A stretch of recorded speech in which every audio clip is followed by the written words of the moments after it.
Assalamualaikum warahmatullahi wabarakatuh.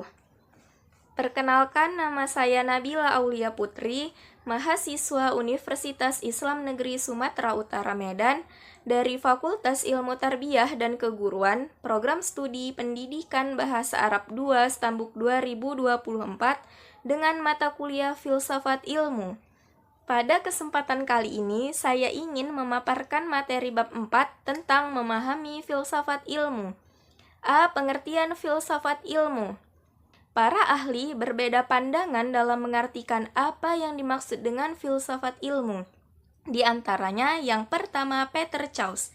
Menurut Peter Chaus, filsafat ilmu merupakan bagian dari filsafat yang kegiatannya menelaah ilmu dalam konteks keseluruhan pengalaman manusia. Yang kedua, Doni Gahral Adian.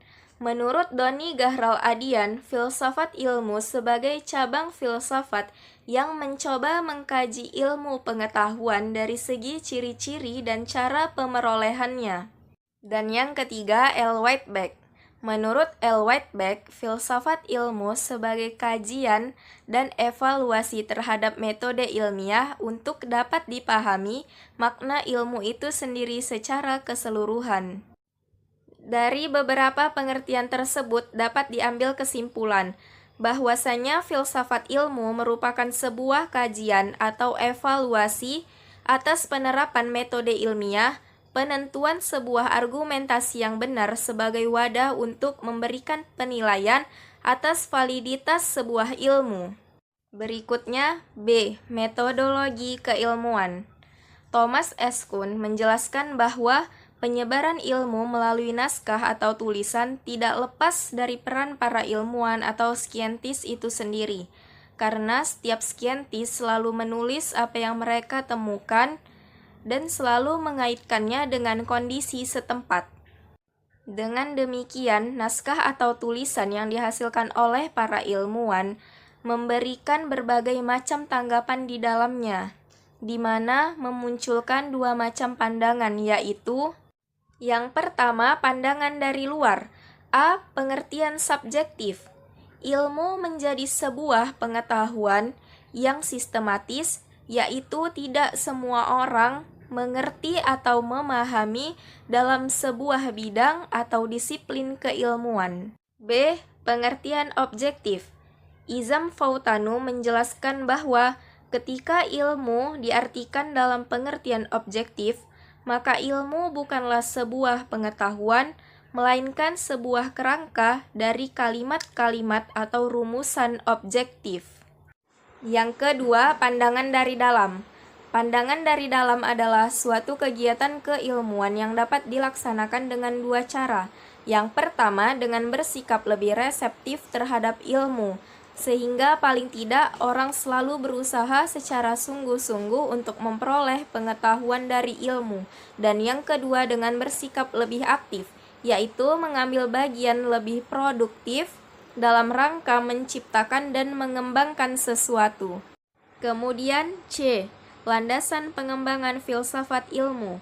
Landasan filsafat ilmu berangkat dari 3 aspek, yaitu yang pertama, ontologi, yang kedua, epistemologi, dan yang ketiga, aksiologi atau etika dan estetika. Jujun S. Surya Sumantri mengemukakan bahwa pada intinya filsafat ilmu menjawab beberapa pertanyaan mengenai hakikat ilmu, yaitu yang pertama, pertanyaan ontologis. Objek apa yang ditelaah ilmu? Bagaimana wujud yang hakiki dari objek tersebut? Yang kedua, pertanyaan epistemologis. Bagaimana prosedurnya? Apa yang dimaksud dengan kebenaran? Apa kriteria dari kebenaran? Yang ketiga, pertanyaan aksiologis. Untuk apa pengetahuan yang berupa ilmu tersebut dipergunakan?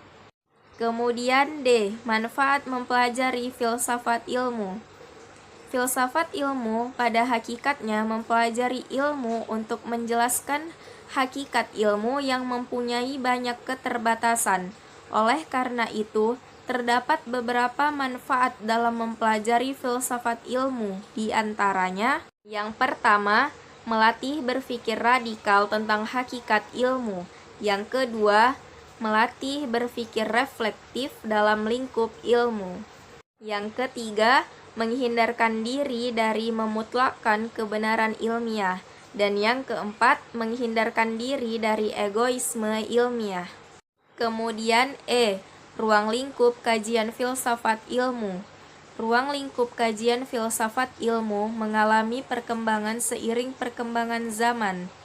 Berikut pendapat para ahli mengenai ruang lingkup kajian filsafat ilmu, di antaranya.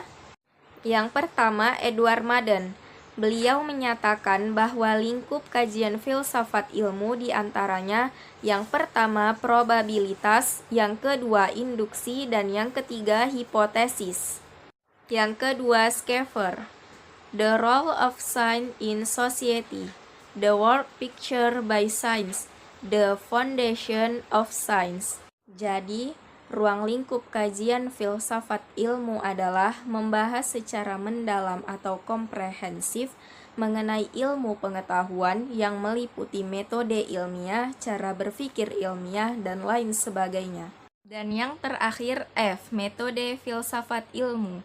Fuad Hasan mengemukakan setidaknya terdapat 10 metode yang digunakan para filsuf untuk mengkaji ilmu pengetahuan, di antaranya yang pertama metode kritis, yang kedua metode intuitif, yang ketiga metode skolastik, yang keempat metode filsafat, yang kelima metode geometri. Keenam, metode transendental, yang ketujuh metode fenomenologis, yang kedelapan metode dialektis, yang kesembilan metode neopositivistis, dan yang kesepuluh metode analitika bahasa. Sekian beberapa pemaparan materi dari saya tentang memahami filsafat ilmu. Lebih dan kurangnya saya mohon maaf.